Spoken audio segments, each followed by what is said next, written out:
ചെറിയൊരു വീഡിയോ കണ്ടല്ലോ നമുക്ക്. ഞങ്ങൾ ഈ വർഷം ഈ നോമ്പുതുറ സംഘടിപ്പിച്ചുകൊണ്ട് അവരെയും കൂടി ഉൾപ്പെടുത്തിക്കൊണ്ട് ആദ്യമായി പൂരം ആഘോഷിക്കാൻ പോണ്. ഞങ്ങളുടെ എല്ലാ വിവിധ പ്രവർത്തനങ്ങളിലും ഞങ്ങളുടെ സഹോദരന്മാരായ മുസ്ലിങ്ങളും ക്രിസ്ത്യൻസും ഒരുമിച്ച് കൊണ്ടാണ് ഒരു മതസൗഹാർദ്ദം കെട്ടിപ്പടുക്കാൻ ഞങ്ങൾ ഇതുവരെ കാത്തു സൂക്ഷിച്ചിട്ടുണ്ട്.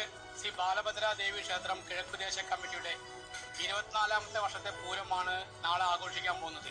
ഞങ്ങളുടെ കമ്മിറ്റി എന്ന് പറഞ്ഞാൽ ഹിന്ദുവും ക്രിസ്ത്യനും മുസ്ലിമും സഹോദരങ്ങളായി കാണുന്നൊരു കമ്മിറ്റിയാണ്. അതുപോലെ തന്നെ നാളെ ഞങ്ങളുടെ സമൂഹ അന്നദാനമാണ്. ഈ സമൂഹ അന്നദാനത്തിൽ ഞങ്ങളുടെ ഒപ്പം എല്ലാ കൊല്ലവും ഞങ്ങളുടെ സഹോദരങ്ങളായ മുസ്ലിം സഹോദരങ്ങളും സഹോദരികളും അന്നദാനത്തിൽ പങ്കെടുക്കാറുണ്ട്. അവർക്ക് ഈ വർഷം നോമ്പായതുകൊണ്ട് അതിൽ പങ്കെടുക്കാൻ കഴിയാത്തത് കൊണ്ട് ആദ്യം അന്നദാനം നൽകുന്ന അവർക്കാണ് ഞങ്ങൾ പ്രശ്നം. അപ്പൊ ഞങ്ങളുടെ അതിഥികളായി വന്ന അവരുടെ എല്ലാവരും സ്നേഹത്തോടെ ഞങ്ങൾ കിഴക്കുദേശ കമ്മിറ്റി സ്വാഗതം ചെയ്യുകയാണ്.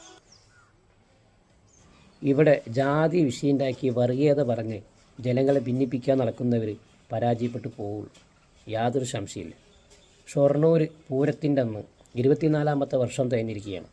ആ സമയത്താണ് അവിടെ സമൂഹ നോമ്പ് തുറ വെച്ചത്, ജാതിമത ഭേദമില്ലാതെ എല്ലാവർക്കും. ഇതാണ് നമ്മുടെ കേരളം, ഇങ്ങനെയാവണം നമ്മുടെ കേരളം, ഇത് തന്നെയാണ് നമ്മുടെ കേരളം. ശ്രീഭദ്ര ദേവീക്ഷേത്ര കമ്മിറ്റിക്ക് എൻ്റെ എല്ലാവിധ അഭിനന്ദനങ്ങളും. Big salute.